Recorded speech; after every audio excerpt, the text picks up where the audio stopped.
తెలుగు నేల రాజకీయాల్లో మొట్టమొదటిసారిగా ఒక రాజకీయ పార్టీకి సంబంధించిన నాయకుడు మరొక రాజకీయ పార్టీని క్షమాపణ కోరడం. నారా లోకేష్ ఏదైతే నిన్న గౌరవ ముఖ్యమంత్రి నారా చంద్రబాబు నాయుడు గారి మడకశిర పర్యటన సందర్భంగా అక్కడున్న పోలీస్ అధికారులు ముందస్తు అరెస్టులు పేరిట ఏదైతే సిపిఎం పార్టీకి సంబంధించిన నాయకులు గృహ నిర్బంధన చేశారో ఆ గృహ నిర్బంధనపై ఏదైతే ఆ పార్టీకి సంబంధించిన నాయకులు ఏదైతే ఒక లేఖను రాశారో ఆ లేఖకి వెంటనే స్పందిస్తూ మమ్మల్ని క్షమించండి కామ్రేడ్, మేము చేసిన తప్పుకి క్షమాపణ కోరుతున్నాం. కూటమి ప్రభుత్వానికి లేని ఆలోచన ఇది. నాటి ప్రభుత్వంలో ఏదైతే పోలీస్ అధికారులు నాటి పరిపాలకుడి కింద పనిచేశారో ఆ వాసన ఇంకా పోనట్లుంది. వాళ్ళందరికీ కూడా మేము కఠినంగా చెప్తాం. భవిష్యత్తులో ఈ ప్రజాక్షేత్రంలో ఈ ప్రజాస్వామ్యంలో ప్రశ్నించే వాళ్ళ ఎవరి మీద కూడా గృహ నిర్బంధనలు ఉండవు. దానికి మేము మాటిస్తున్నాం. మా కూటమి ప్రభుత్వం తరపున మేము చేసిన తప్పుకి మమ్మల్ని క్షమించండి అని కోరటం అంటే హ్యాట్స్ ఆఫ్ లోకేష్ అన్న. నాకు తెలిసినంత వరకు రాజకీయ చరిత్రలో రాజకీయ పార్టీలలో ఒక పార్టీని ఇంకొక పార్టీ క్షమాపణ కోరటం ఇదే మొట్టమొదటిసారి. ఇది రాజకీయం అంటే ఒక రాజకీయ నాయకుడికి ఉండాల్సిన లక్షణం ఇది.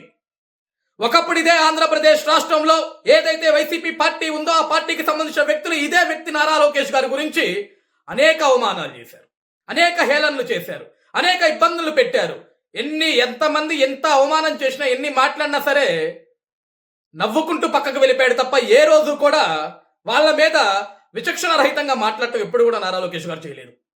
నిన్న జరిగిన సంఘటనకి వెంటనే స్పందిస్తూ మమ్మల్ని క్షమించండి కామ్రేడ్ అని అడిగాడు అంటే ఒక యువ నాయకుడికున్న స్ఫూర్తి, ఒక యువ నాయకుడికున్న ఆలోచన, భావితరాల భవిష్యత్ తరాల రాజకీయాలను ఏ విధంగా ముందుకు తీసుకెళ్లాలి, ఏ విధంగా నడిపించాలని ఒక ఆలోచన కలిగిన వ్యక్తికి ఉండే లక్షణాలు ఇవి.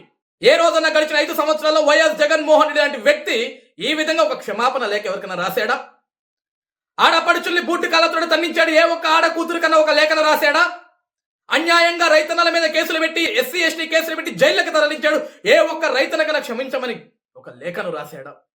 అనేక మంది యువత విద్యార్థులు మాకు జాబ్ క్యాలెండర్ ఏది అని అడిగిన రోజు వాళ్ళందరి మీద కేసులు పెట్టి వాళ్ళని జైలు పంపించాడు తప్ప ఏ రోజునా సరే ఒక్క నిరుద్యోగికి ఈ విధంగా ఒక లేఖను రాశాడా? అది ఒక సైకోకి ఒక మంచివాడికి ఉన్న తేడా.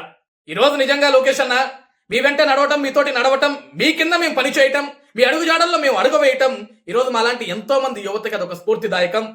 Thank you so much.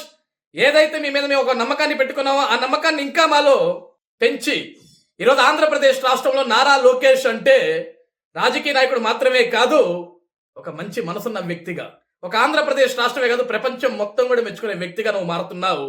Thank you so much. మీ కింద పనిచేసే అవకాశం ఇచ్చినందుకు.